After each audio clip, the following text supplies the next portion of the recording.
YouTube, welcome. Oh, it's not what I wanted to do. Welcome to another episode of The House in Fata Morgana.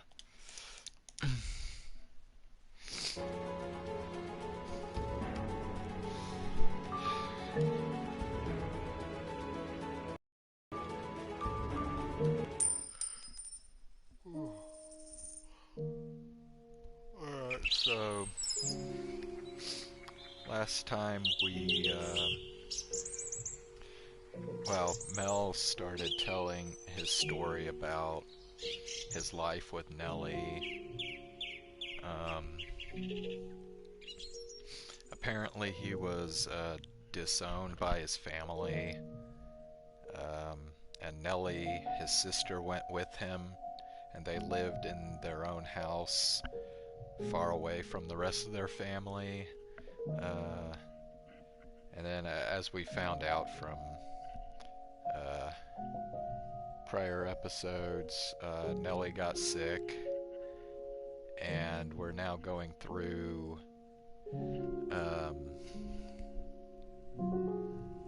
the time when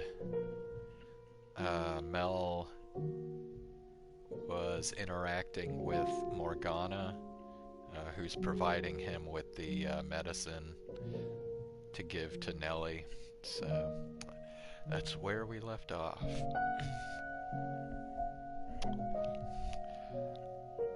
Oh, a robin. What does a robin have to do with your sister? Nothing. I just saw one over there. If you listen, you can hear it singing. They migrate somewhere warmer when it gets cold. They just fly off to someplace more comfortable. If I had wings like a bird, maybe I could be free too. There is not a single creature living in this world that is free. Birds regularly get shot down by hunters or preyed on by larger birds.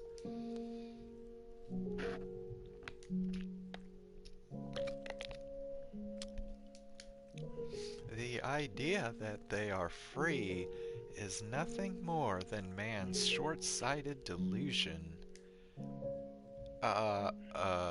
Sorry, I guess. No, I should be apologizing. I wasn't trying to attack you. I simply lack the ability to properly empathize with others. I do not understand people. So please, if I say anything that upsets you or makes you uncomfortable, don't assume that was my intention. Sure, maybe you're hiding it, or maybe you just don't know it yet, but I think you've got more empathy than you're letting on. Surely you can't say nothing affects you at all. You are human. So you don't have to be so closed off. I might not be able to do much for you, but I do want to get to know you better. I want to understand you. So if you ever feel like talking about yourself, just know that you've got an eager pair of ears here. Okay? If there were ever someone who could understand me, who could empathize with me, they would not be human. What do you mean? That you would need to be far removed from any idea of humanity to have a chance at understanding me.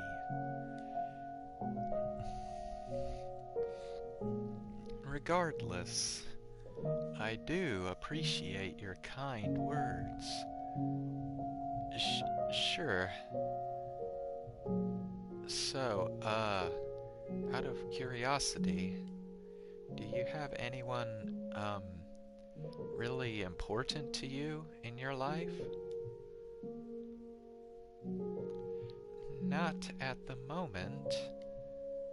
Does that mean you used to? I'd love to hear about them, if you don't mind. They're all long dead. 4 years ago, something unpleasant occurred, and as a result of that, I was forced to part ways with the people who taught me that humans have the capability for kindness. Oh, I'm sorry. Well then, if your sister's condition worsens again, come see me. Farewell. Hey, maybe we could walk a little slower next time? So we have more time to talk. I want to get to know you better.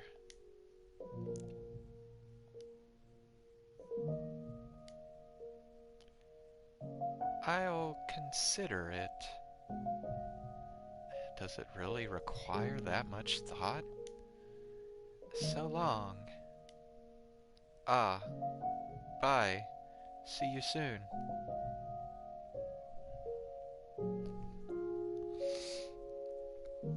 Things continued on like that for a while.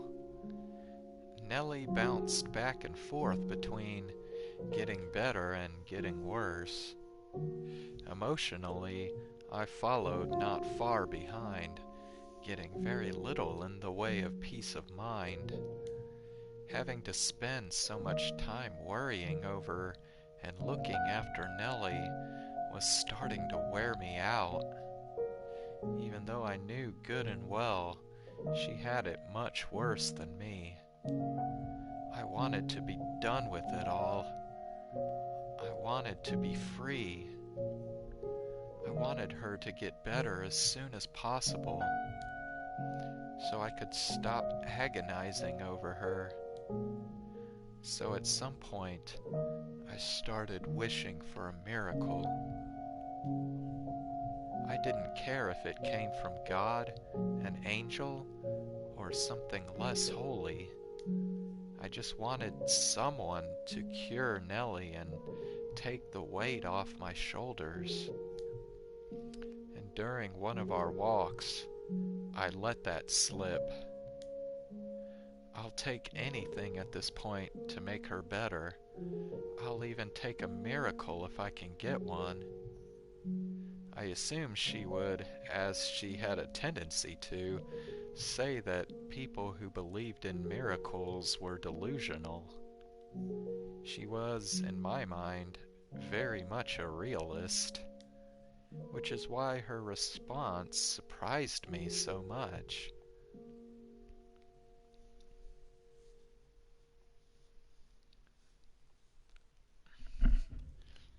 Do you sincerely wish for a miracle? What? Do you truly want a miracle, no matter what form it may take? Well, yeah. I've tried everything else. God is all I can ask for help anymore. I know what you're going to say. There's no such thing as miracles. If there were, Nellie would already be better. I've prayed every single night for her recovery. It's all just a delusion. I know. Miracles do exist. What? If you have faith and you sincerely wish for her to be healed, You will be granted your miracle. What are you talking about, Morgana? You've said many times that you wish to know more about me. Yeah, I have. Well, I'll grant you that wish. As you listen to my story, you will come to understand why I said you will never be able to empathize with me. And as you do, hope will sprout up within you. Here in my lakeside cottage, I am known as a witch, but I did not used to be called such. No, I am the daughter of God.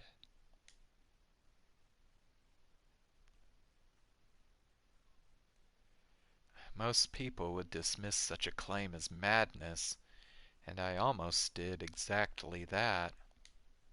But there was something strangely enchanting about her voice, and I found myself slowly drawn into her tale, listening intently to her every word.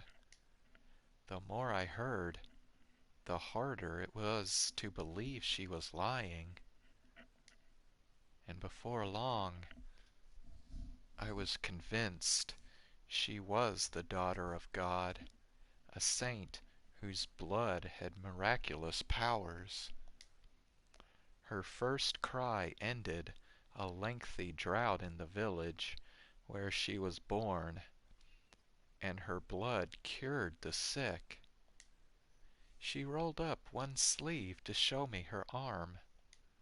Practically every inch of skin, from her shoulder to the tips of her fingers, was scarred from where she had been cut. According to her, the scarring had once been far worse, but had improved with the application of ointment. Every single one of those scars, she said, marked a person who had sought her blood. And I believed every word. There was something about her that set her apart from the rest of us normal people, like she was some higher being. They were not self-inflicted wounds, not the marks of someone who had tried to take her own life, but symbols of the great sacrifices she had made. She offered to give Nellie her blood, and without a moment's hesitation, I accepted.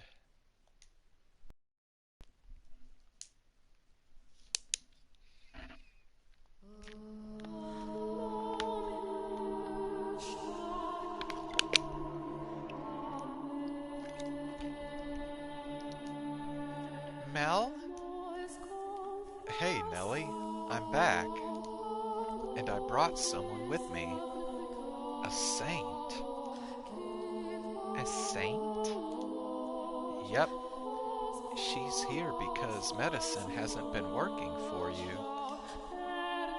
She can perform miracles, so she's going to cure you. Miracles? That's right. Her blood has miraculous healing powers. Blood?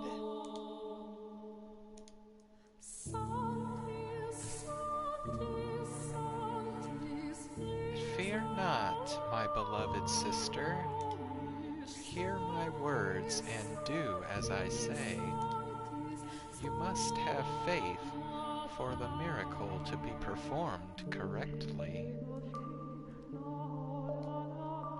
I give you my blessing, that it may bestow unto you salvation. I give you my love, and I give you relief. Hear my words. I hear them. This body was created not in a mortal womb. This flesh is not the flesh of man. This blood is not the blood of man. The water that flows through these holy veins flows from the river of creation. Have mercy on them, O Father. May the infirm find comfort in your warmth. May the destitute find reprieve in your generosity. May my flesh bring nourishment and health unto this girl. Bestow upon her your blessing, O Father.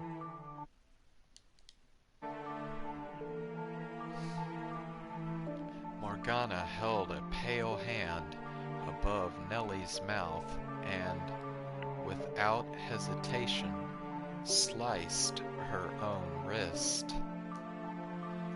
Blood slowly trickled down her middle finger from the cut, dripping into the gap between Nellie's bluish lips. I stood there entranced by the scene. It was like I was witnessing some kind of ritual. I wasn't sure, however, whether to describe it as sacred or profane. Watching the fresh blood trickle from the cut on her wrist made me break out into a sweat, feeling like I was violating a taboo. My knees rattled, and I could barely stay on my feet. Needles prickled my hands. Thoughts slipped through my fingers before they could fully form.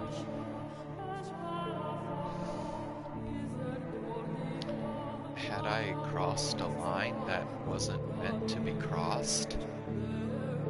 Had I stepped into territory man was never supposed to enter? In time, I stopped processing Morgana's prayer as words. It became nothing but a rhythmical sequence of sounds bouncing around in my head. My line of sight grew gradually narrower. Wait. What? Are you all right? The ceremony is complete. How's Nellie? She is asleep right now, but she could awaken soon. Oh, good. My blood has the power to cause miracles, but you must remember that the miracle is predicated on your faith.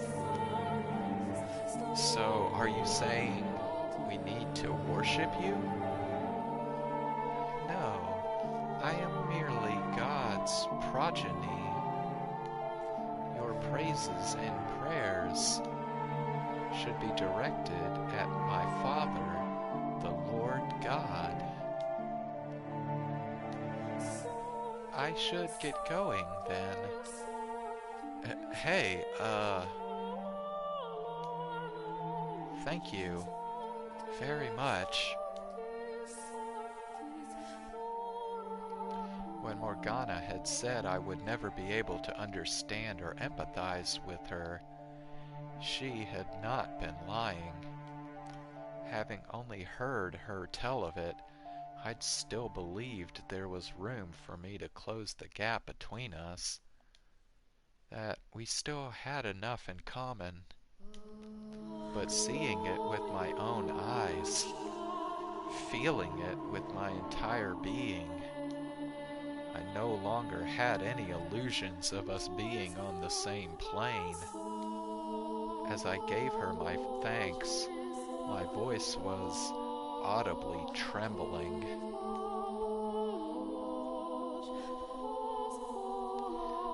Mell, come on, get up, dearest Mell. Oh, Mell! Nellie? Aha! Finally! You're awake, sleepyhead. What's with the look? Am I making a funny face? Are you good to be up and about? Yep. I woke up this morning feeling wonderful. Feel my forehead, Mell. See? No fever.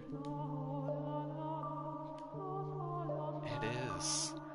It's gone. She actually performed a miracle. I only remember bits and pieces, but I remember a really pretty saint lady showing up and giving me her blood. That's how she remembers it? Her memory is pretty hazy, huh? And then I got this warm and fuzzy feeling inside me. Then I had this really strange dream. What kind of dream? There were a whole bunch of lights floating all around me, and they were changing into all sorts of different colors. It was the most wonderful dream. Well, that doesn't help me understand at all, Nellie. It was a good dream, and that's what matters. It must have been the Saint Lady's power at work. Must be, yeah. I'm so relieved you're feeling better, Nellie. Sorry for all the trouble I caused you, but now everything can go back to normal. Yep, all back to normal.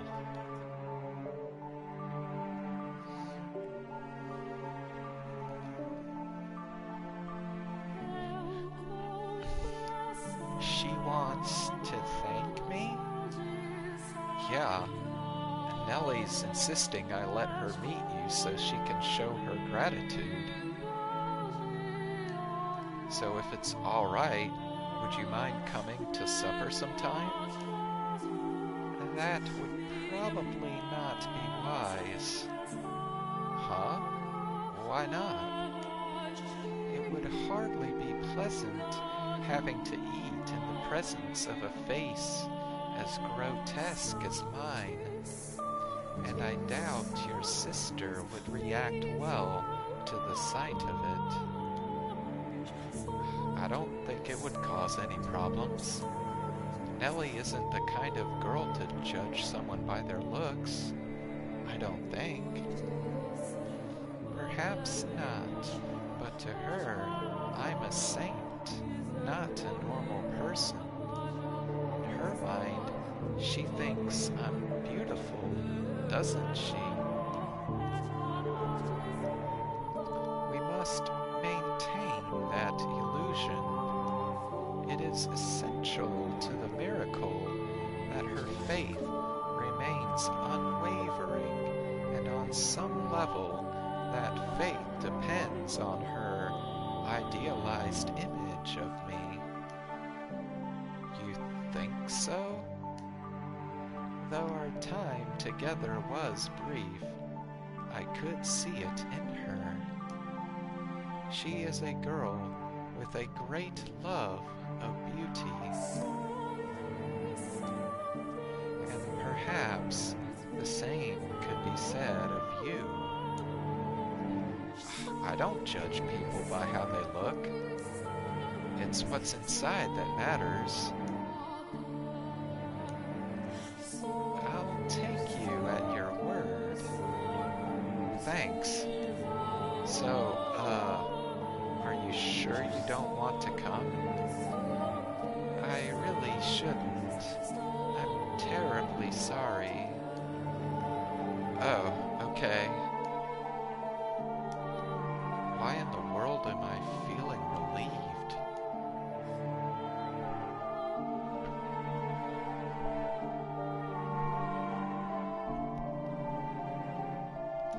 Nellie recovering was a huge weight off my shoulders. Now, everything could go back to the way it was, quiet and unremarkable. I could finally go out and get a real job, forget about my old life, live like a regular old commoner. That was what I was going to do for the both of us. The problem was, Nellie hadn't actually recovered completely. She was in nearly perfect health the first few days after drinking Morgana's blood, but soon her fever came back.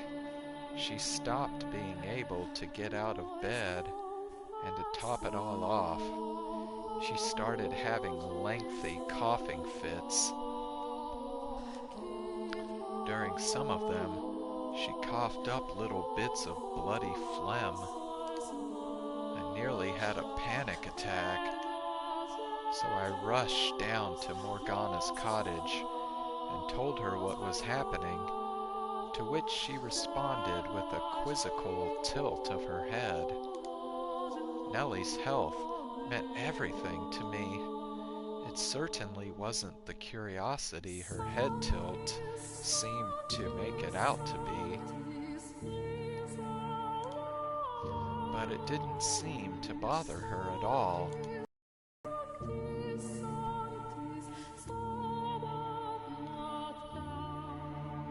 The miracle took place, but it didn't persist? That doesn't make much sense. But it's true. She can't get out of bed. And it's not a problem with her faith. I've been teaching her the Word of God every night. And she absolutely believes in you, in her saint. Lower your voice. I will perform another miracle for her. You'll do it again? I will not forsake those who are in need. And it'll stick this time, right? I cannot promise anything. But why? Your miracles aren't supposed to be temporary, are they? Whether they are or not is decided by you and your sister. You're my only hope, though. Please do not worry. If a second blessing is not enough to cure her of her ailment, then I will visit and give her my blood as many times as is necessary. I will gladly give her every last drop of blood in my body.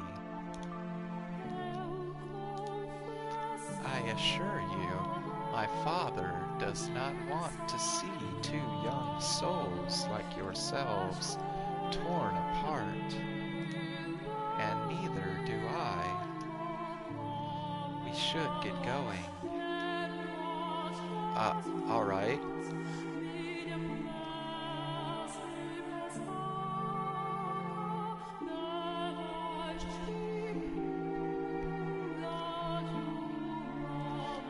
For the second time, Morgana had Nellie drink of her blood.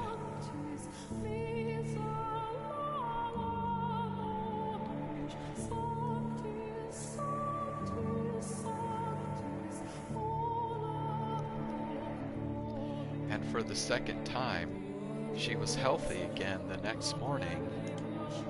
And for the second time, she fell ill again shortly thereafter. Her fever returned. I went to get Morgana, and she gave Nellie her blood. The cycle repeated again and again, and every time I had to watch her go through that ceremony. It was exhausting. I wasn't sure I could handle it much longer. I started thinking maybe there wasn't anything sacred about any of this. That it was as blasphemous as it looked from the outside. I was making a girl cut her own wrist and feed my sister her blood. Nothing about that sounded right. But I had nowhere else to go. No one else to ask for help.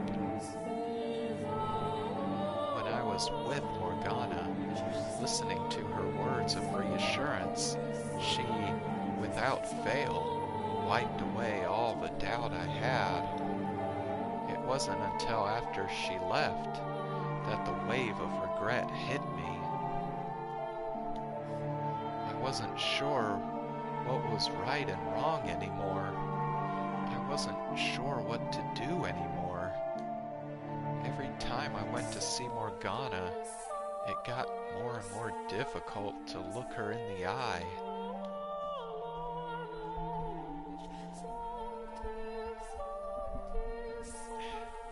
I stopped asking her on walks as often, and I stopped trying to have chats with her, not so much out of a sense of guilt, but because I was getting to be afraid of her.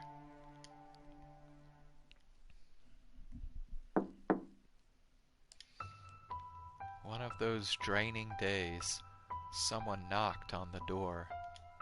I hadn't asked Morgana to come down that day, so I wasn't sure who it could be. Nellie was asleep in her bed, so I quietly rose from my seat and made my way to the door, trying not to wake her. "Who is it? Hello? Who's there?" I had an inkling of a suspicion, but having been raised in such a sheltered environment, I didn't understand exactly how dangerous it was to thoughtlessly open the door to anyone who came knocking. I pulled the door inward a couple inches and tried to take a peek through the crack. When out of nowhere, someone grabbed my shoulder and shoved me, hopeless to resist, into the house. A man stood there above me.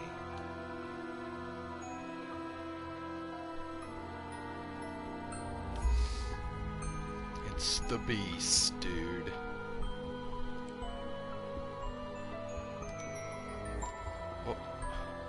What do you think you're doing? What do you want from me? I don't have anything valuable. I'm just a regular old peasant. "I am not here to rob you." "What?" "You're in contact with the witch, are you not?" "Huh?"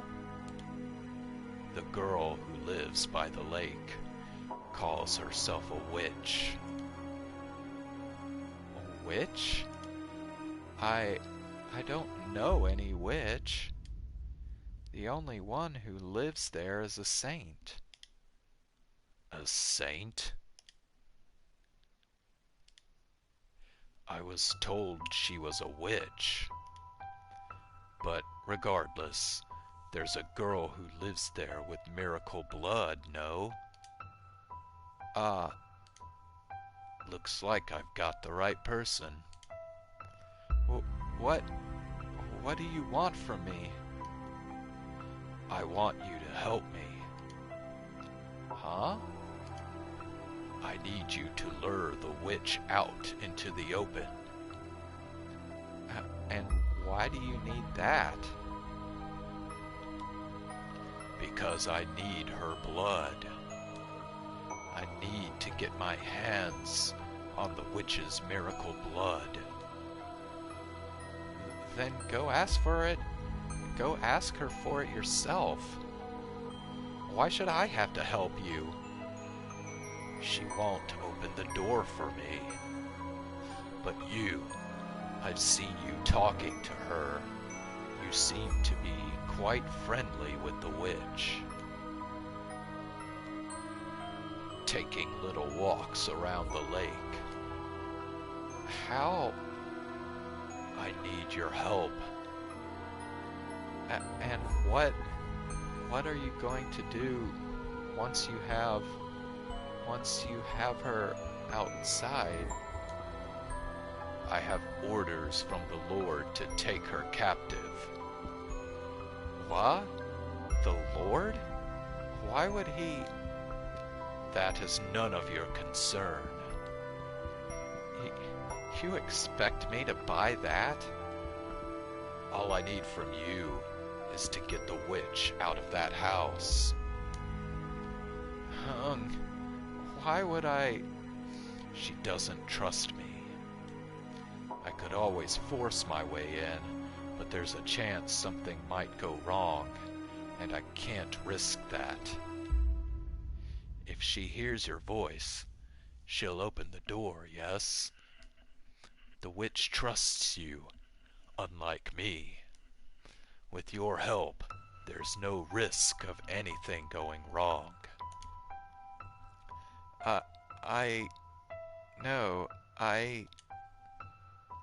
You barge in here and tell me you want to capture her, and you think I'm just going to agree to help? Like hell I will. Oh, don't worry. You'll get your share. You need the witch's blood too, right? I don't care about getting a share. You're asking me to deceive her. I don't care what you think she is. She hasn't done anything wrong. So no, I won't help you capture her. You leave me no choice then.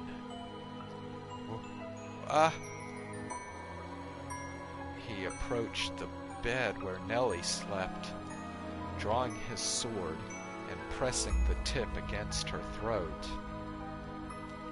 It happened so quickly and without any warning, my mind couldn't keep up. I stood there, mouth half open like an idiot. If I were courageous, if I were gallant and brave, then maybe I would have grabbed him, pulled him away from Nellie. But my legs seemed to be severed from my mind. They were frozen to the floor like two useless rocks. You have two options. Either you say no and protect the witch. Get away. Help me capture her.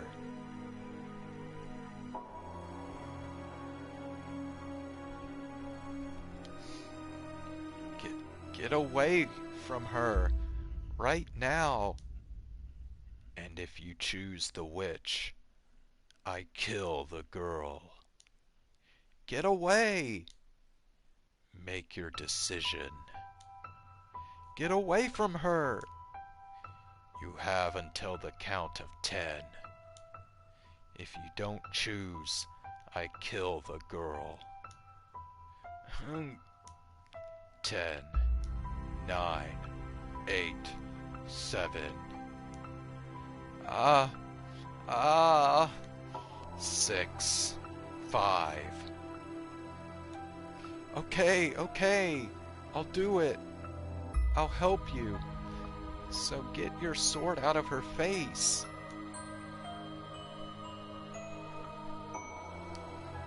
Don't kill her. I thought you'd hold out until the last second.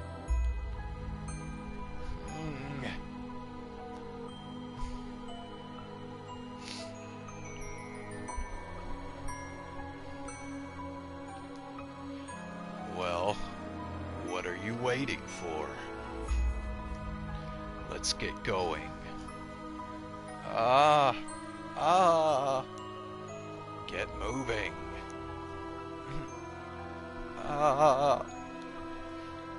You pitiful little boy.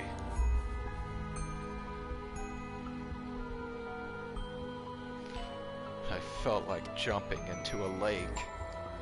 I couldn't make sense of how I had ended up in such a position. Just a few months earlier, I had been living back at my family's estate, hardly a worry in the world. Nellie had been healthy and happy. It hadn't been exciting, no. But I had figured that was how things would always be.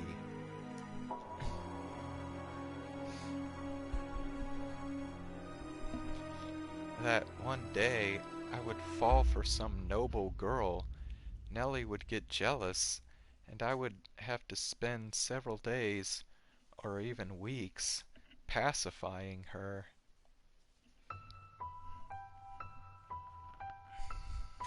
Everyone would be happy, a life free of troubles.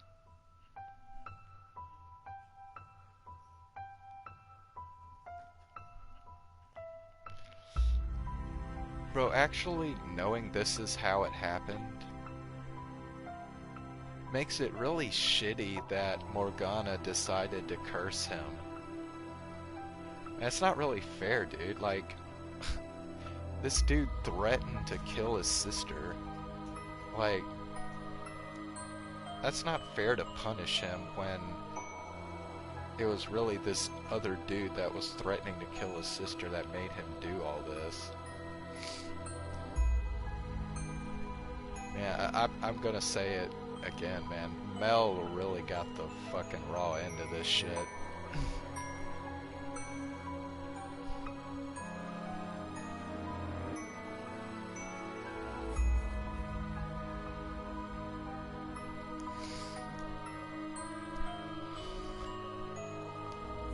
Because that was normal, and I was normal.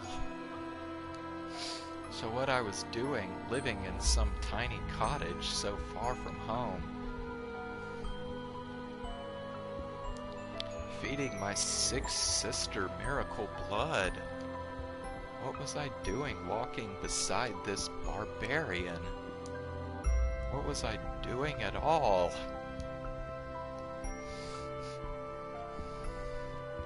I was conflicted. Part of me hoped we would never arrive at the lake, and part of me wanted to get there as quickly as possible so I could be done with all this. But time plodded on, no quicker or slower than normal, and we arrived at Morgana's door in short order, irrespective of my own selfish hopes.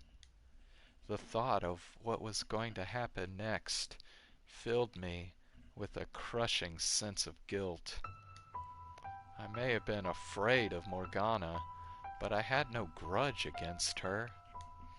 I was actually quite grateful to her. She was still healing Nellie, even if the ceremony to do so inspired fear in me. She didn't hesitate to cut her own wrist open for Nellie, and for me. She didn't grimace or even frown, though I knew it had to hurt. I knew damned well she wasn't a bad person, that she hadn't done anything to warrant being taken into custody. She might very well have been a genuine saint. But there I was, selling her out because a man with a sword threatened me. Oh, Father who art in heaven, please forgive me for what I am about to do. Please, please forgive me. Quit sniveling. You want her to get suspicious. But how? I can't,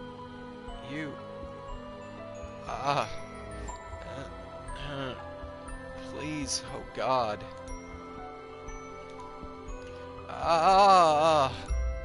Stop crying. Or would you rather I kill you here?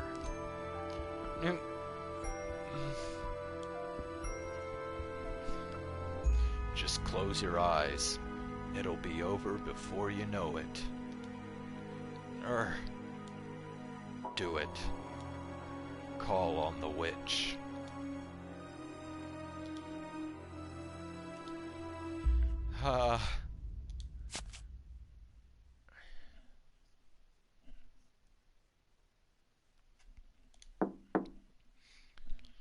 Who's there?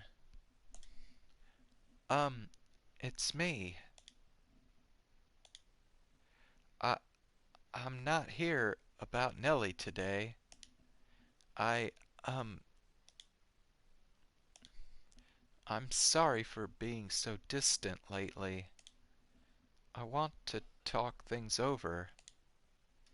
I thought I heard a faint gasp through the door, and then she responded. I want to talk to you too. Why? Why did she have to want to talk now? She had always been so curt, so rational, so quick to cut down my fantasies. Never one to get emotional or sentimental. She had always given off the impression of being something greater than we mere humans. Always been so aloof, never giving any indication she thought anything of me at all. So why did she sound like a normal girl now? Why was her voice trembling slightly when she said she wanted to talk? Why now, of all times?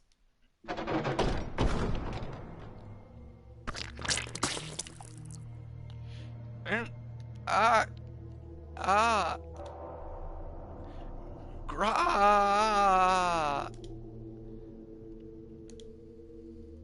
er, ah, ah, get, get back. No, stay away from me. No, gra, uh, help. D don't kill me.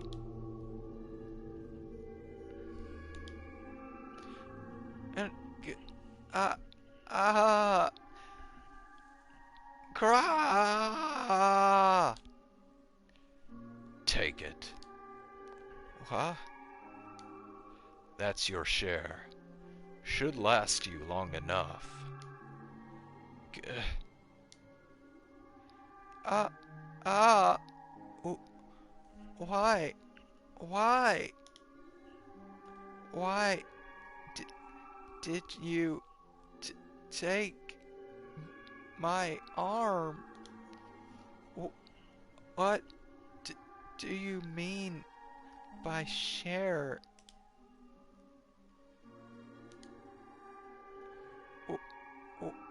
Why? Why? Ah, ah, ah.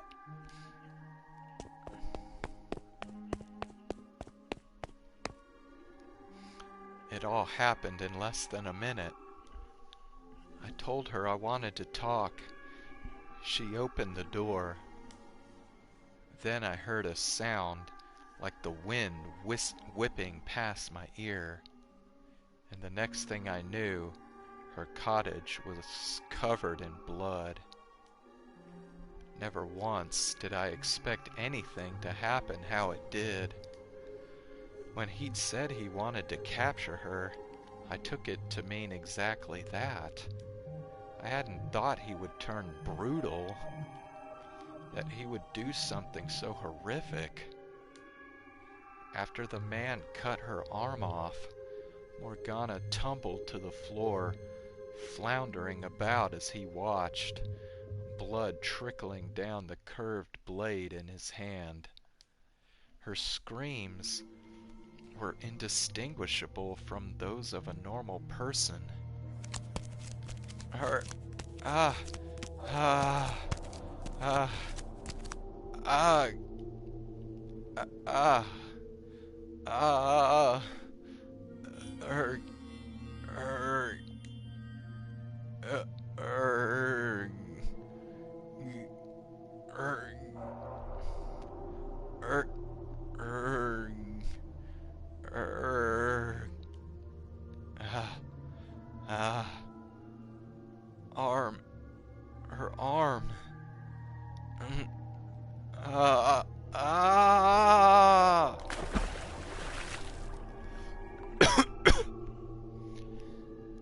Kneeling in the grass at the lake shore, I vomited and I vomited and I vomited.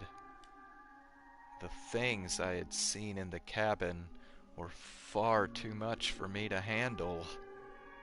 I tossed the arm, Morgana's arm, the man had given me, into the lake.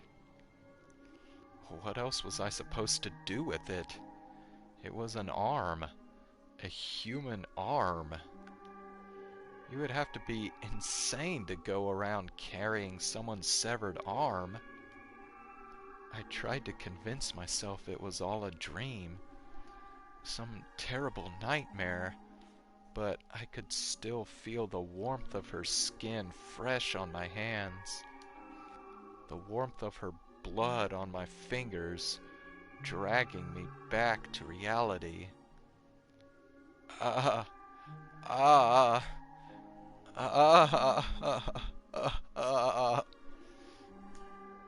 My mind couldn't keep up with the flood of thoughts and emotions and images. I wanted to close my eyes, but I was too afraid I would find the bloodbath in the cottage on the back of my eyelids, which left me with nothing to do but wail. I was horrified at what I had done.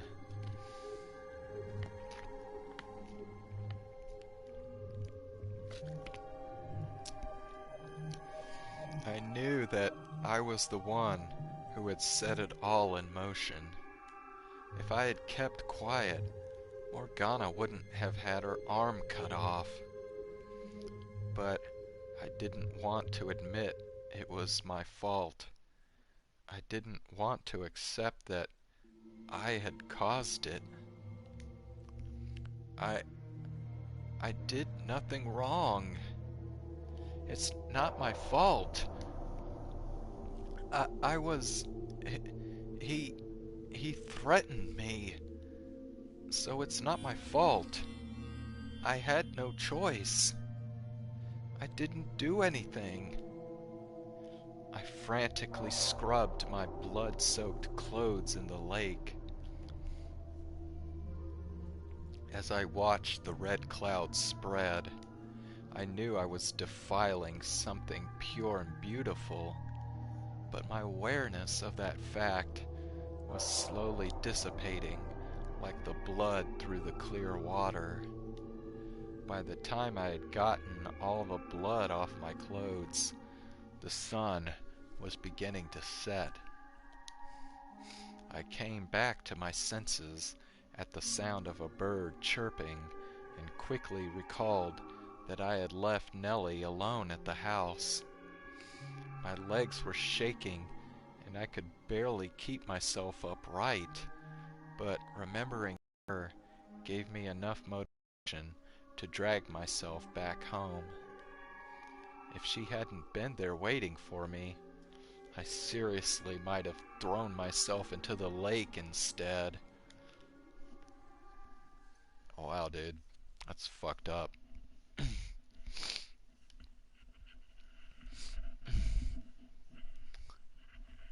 Mel?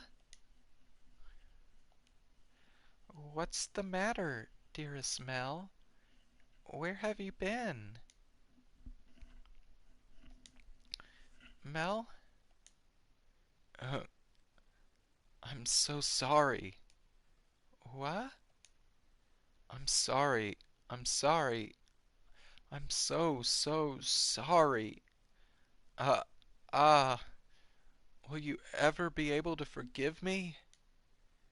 Dearest Mell, I never meant for this to happen. I'm so sorry.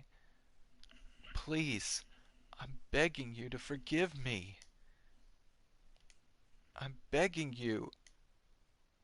Were, were you not able to get my medicine?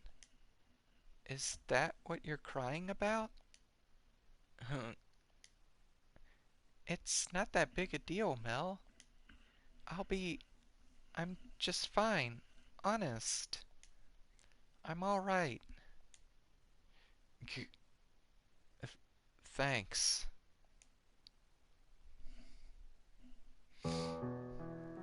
I... I wanted to forget everything. I wanted to forget about my involvement, about the horrible things I caused to happen. But whenever I lay down to go to sleep, I heard her screams, Morgana's animalistic howls. I saw her cottage, blood splattered everywhere. I felt her severed arm, still warm in my hands. From that day on, what sleep I got was hardly restful. Nellie probably didn't notice anything through her feverish haze, but I'm willing to bet I looked like hell.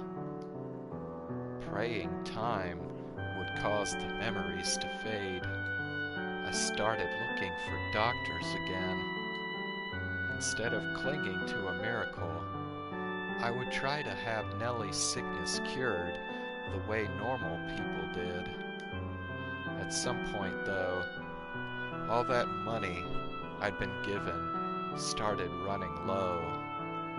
If I'd thought about it for 2 seconds, I would have seen it coming.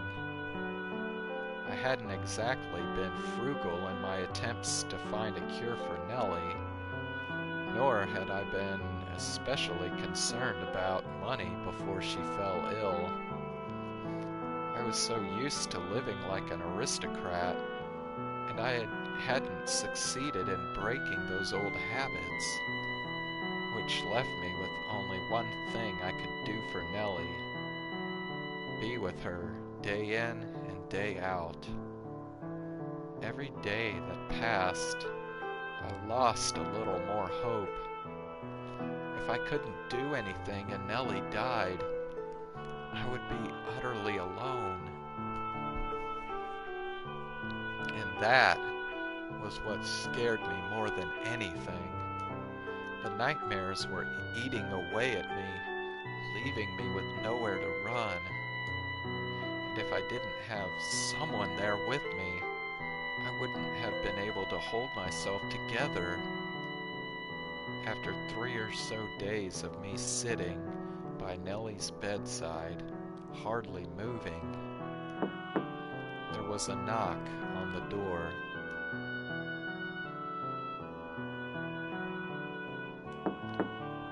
Who's there? Who is it? Open the door, unless you want me to kick it down. Arg. My suspicion was correct. I couldn't think of anyone else who would come visit, but what I didn't know was why he had come back. I don't want anything to do with you anymore. Open the door. Leave me alone, please. I want nothing to do with anything you're doing. Open the door. No, I'm not letting you in for any reason. Okay then, I'll break it down. Don't. My sister's inside, sleeping. I don't need you waking her up. Then open it.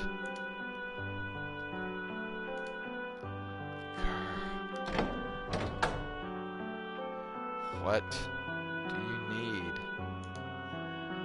I did everything you asked me to already. What happened to the witch's arm? I threw it. I threw it away. You really think I was going to keep that? A person's arm. Mell, what's going on? Do we have a visitor? Nellie. I should get them something to drink. Don't worry about it, Nellie. You get some sleep, alright? Can we go outside? I'd really rather not talk in here. Fine by me.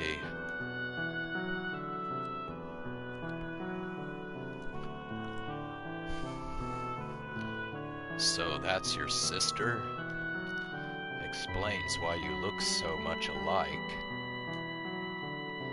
That's none of your damned business. You wanted the miracle blood to cure your sick sister, did you not? And you're telling me you threw the arm away? Are you interested in getting more blood? What? We're taking the witch's blood, turning it into a medicine, and selling it through the church. Selling it? You're doing business in a house of worship? No. I suppose we're technically giving it away, but we're asking for tithes, so really it's the same thing. I'm not from this land, so to me, it looks no different than a business, but the people here, they see it as charity. The Lord says if you'll assist us, He'll provide you with the medicine we're making. The Lord? Why would the Lord be... Hell if I know. Because it seems like good money. So, will you help us? You're gonna make me get my hands dirty for you again? I can't. Not again. Oh, right. I forgot to mention one detail. You don't have a choice this time. Huh? You know about the miracle blood, which means we can't let you go unattended. If you say no, I have permission from the Lord to kill you on the spot. Why? So, will you help us? Or will you die here?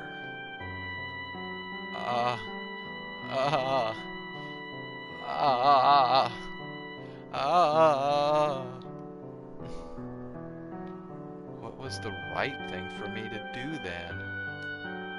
Should I have fought back and died? Should I have tried to run? Should I have taken my own life? I'm sure you've heard enough to know by now that I'm a weakling, a pushover. I didn't have the spine to do anything but agree to meet with the Lord. He told me about the mansion, and he gave me one of a set of 3 keys. I wanted so badly to get rid of the key, but with that man's shadow constantly hanging over me, I couldn't bring myself to do it. Not when I could be the next one to end up losing a limb or two. There was no way I could have disobeyed them.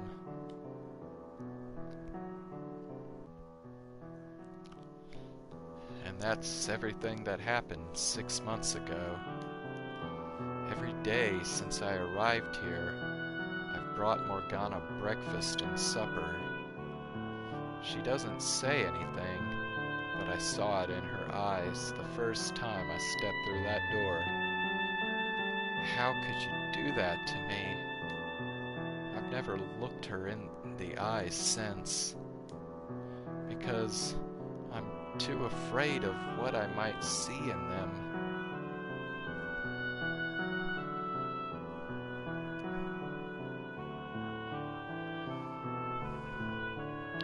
And that is how I ended up here.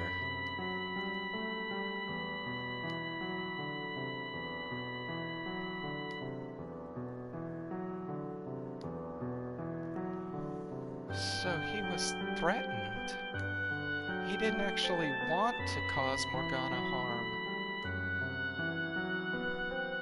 That doesn't excuse what he's done, though.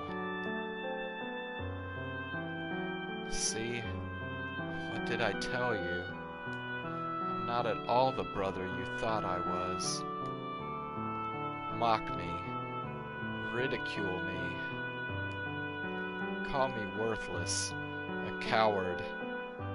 A terrible person. Go on. What are you waiting for? But you were threatened, Mell. He said he would hurt me, hurt you. That's the only reason you went along with him. You didn't do anything wrong, dearest Mell. The other man is the bad guy, not you.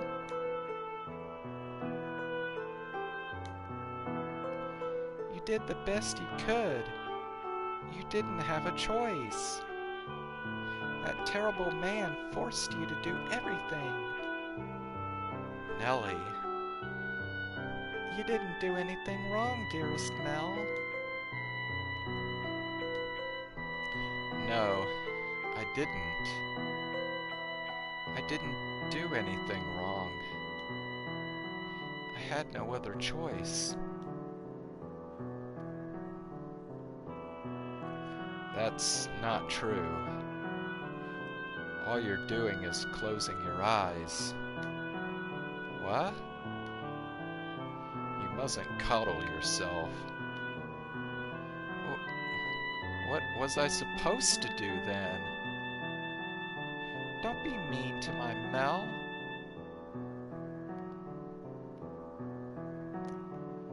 Did you really do the best you could?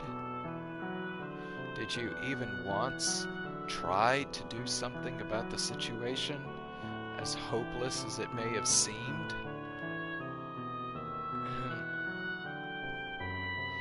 Could you not even conceive of any other options? Could you not have come up with something else to say at Morgana's house? Something that might have given her even the slightest clue she was in danger? But when she opened the door, did you do anything? Did you even so much as attempt to stop him? My legs were shaking so bad, I couldn't move. There's no way I could have stopped him. And at the very least, you shouldn't have fled. You should have stayed and told her the truth. That you weren't there willingly, and maybe she wouldn't have felt so utterly betrayed. But he was there. You think I could have actually stayed there with him? Not a chance. And it's not like Morgana would have. She opened the door because she trusted you.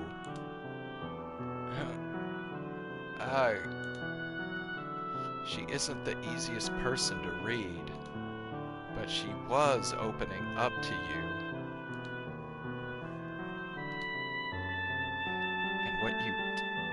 And what did you do with that trust? Stop it, please. You've made your point. It's not all Mell's fault either. If anything, he's a victim. He was just trying to protect me. Were you listening to anything he said, Nellie? You were not Mell's first priority. He did what he did for his own sake.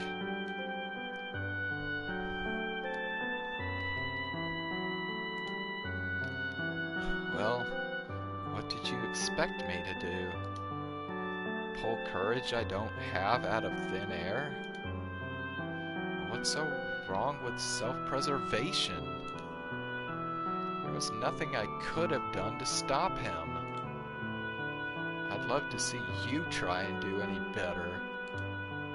Then maybe you'll understand how scared I was, how little I could have done. It must be nice to be an outsider, to talk about my experiences like you know anything, analyze my decisions, go on about what I should have done. You don't have a damn clue how terrifying it all was, how I felt go through it. Oh yeah, you're right. It sure would be the courageous thing to do to sacrifice your life for someone else. But you know what? People like that only exist in stories. Except you don't actually understand that. You just want to give me crap for not being perfect. Do you want my pity? Is that all you want?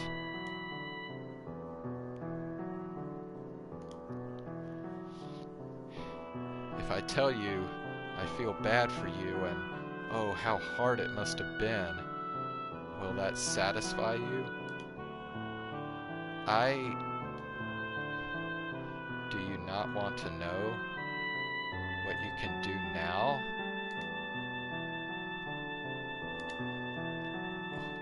What's even left to do? Nothing I do is going to make her situation any better. It won't make her arm come back. All is not yet lost. Open your eyes. Take a good, long look inside yourself.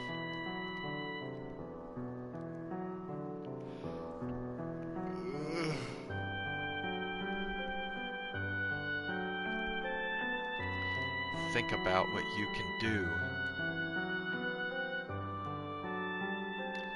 Stop sitting on your hands, telling yourself it's too late. There's still time to make a difference. You just have to commit to act.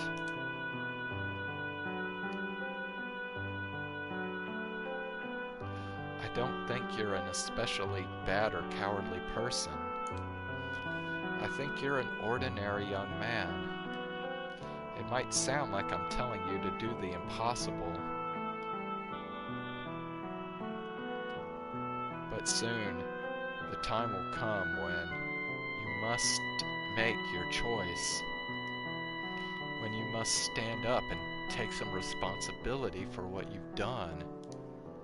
No one's childhood lasts forever.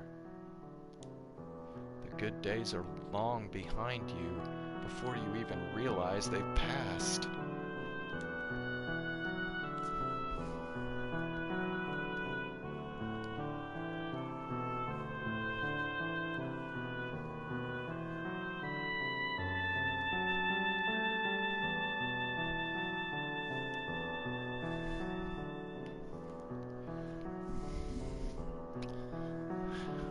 When faced with the consequences of your actions, You should not have turned and run, but held yourself accountable.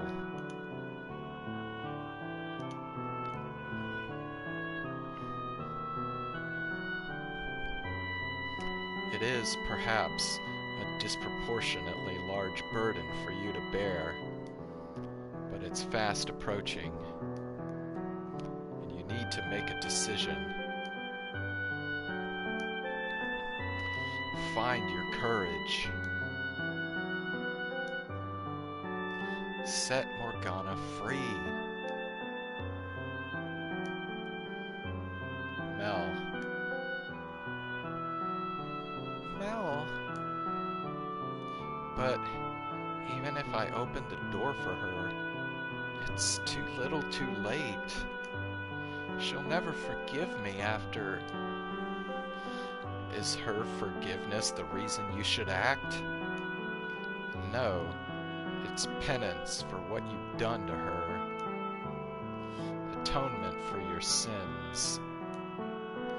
Whether she forgives you or not is beside the point. The question on the table right now is whether you are going to do the right thing. And what about her blood? Without Saint's blood, Nellie won't.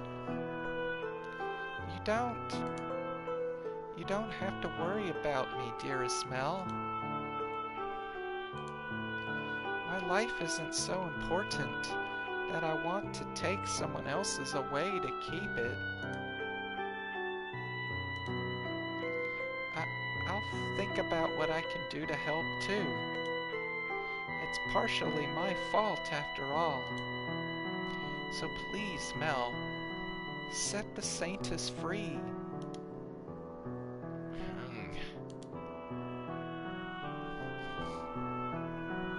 Your quiet life is built on a foundation of lies. And I know that by now. You've realized there's no real value in a life like that. You wanted to do something about this. You sought salvation. Salvation? But who? Who would give it to me? I already told you I would. But why? Because I promised you. And you expect me to believe that? Yes.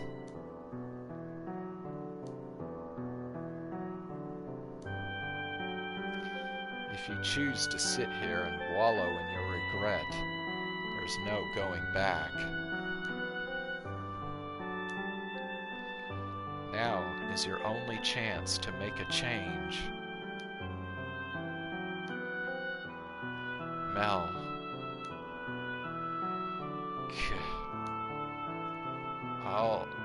All right.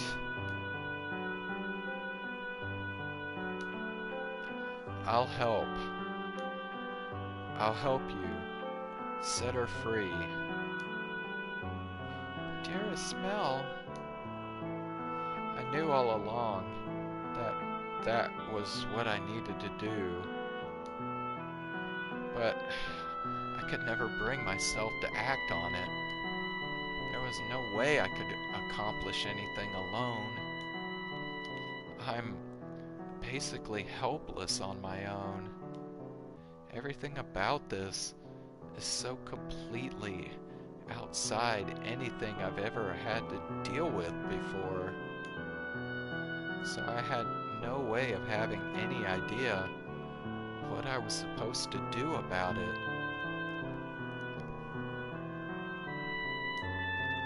God can be pretty cruel. Why would he force a boy like me to make such a difficult choice? Yes, he can be. You were made to be part of a more normal, a less tumultuous world. But you've come too far to go back to that. So the least you can do is change the world you're in now.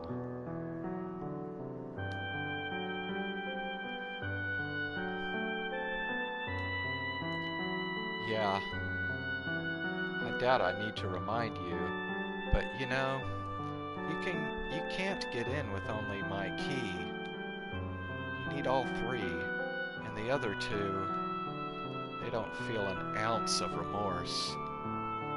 Taking their keys won't be easy. Easy or not, we have to get them. And I'm sure there's a way. There must be.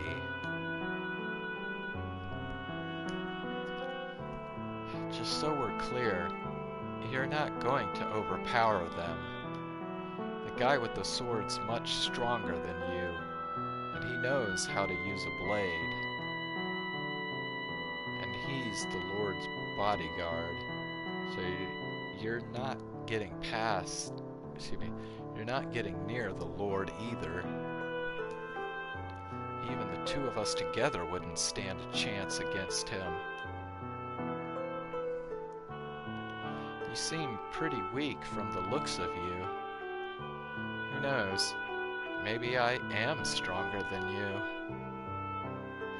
God, I really do want to hit this boy. Deep breaths, Mell. Deep breaths.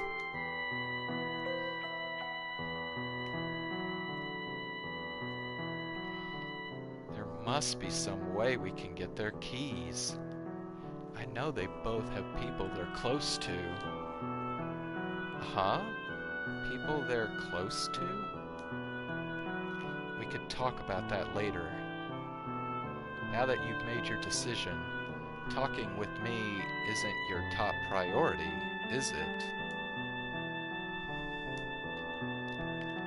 Mell. Nellie, I'm sorry for involving you in all this.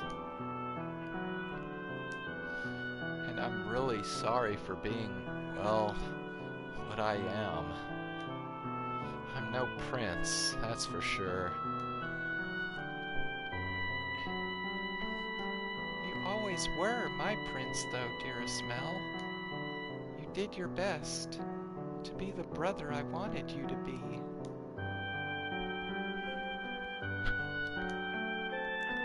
Honestly, I adored the way you fawned over me. All that affection just felt so good. What? It made me feel like I was special, important.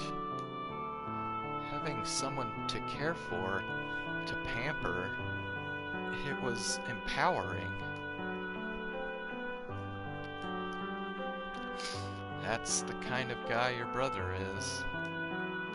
If someone else, some other girl were ever to show up and call me her prince, say she loved me, I would probably try and act like a prince for her too. Why would you say that? Because all this, it's been so hard on me, such a huge weight on my shoulders, that every so often I would think, just how much easier would it be if I could get rid of her? If Morgana was just a regular girl, not a saint or a witch or any of that, just a pretty girl about my age, she might have been the one getting all my attention instead of you.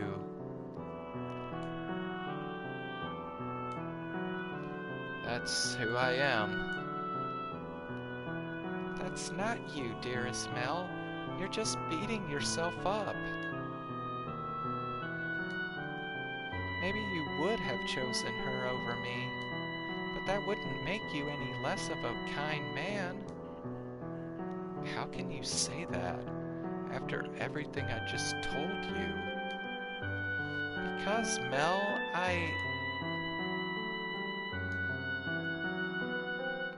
Tell me how despicable I am, Nellie. I'm I'm not the brother you once adored anymore, am I?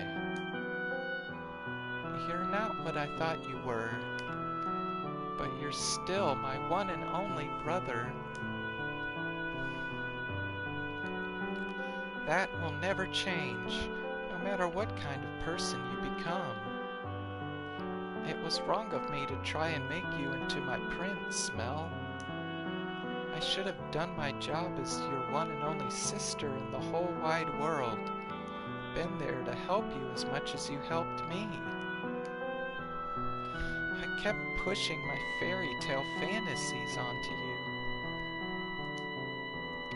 and you did your best to live up to them, and I ended up forcing you to pretend to be someone you're not. That's not true, Nellie. I enjoyed feeling idolized. But you knew it couldn't last forever, didn't you? I should have been beside you, not looking up at you. I let you coddle me. I let myself indulge in your love. I thought everything would be alright as long as you kept telling me how adorable I was. They were like magic words to me. I kept my eyes shut.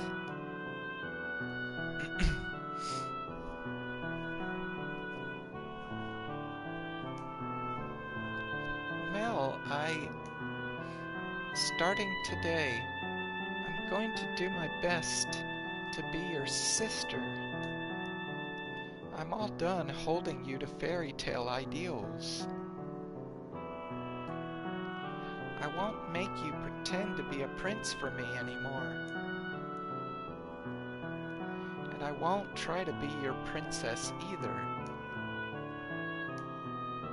I'm just going to be your little sister. So get back on your feet and stand tall, dearest Mell. I know you'll probably have to pay for what you've done when the Saintess goes free. And I know I'll probably cry about it for days. But I won't regret making the decision.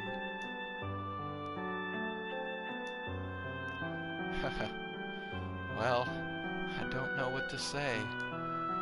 I wasn't expecting you to handle this so maturely. You're putting your big brother to shame, Nellie. Mother once told me that girls grow up faster than boys. She was right about that. Thank you, Nellie, for accepting me, in spite of all the awful things I've done, and for having me as your brother. You're quite welcome, dearest Mell.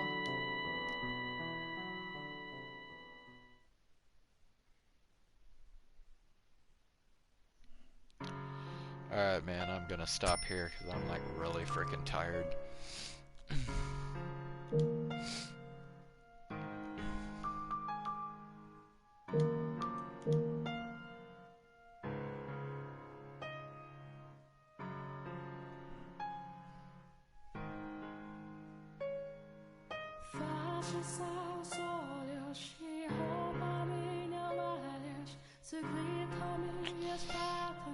Com boca fechada, ainda tô buscando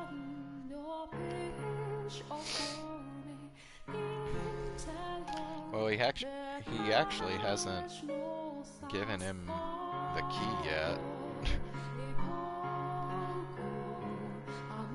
But yeah, I mean,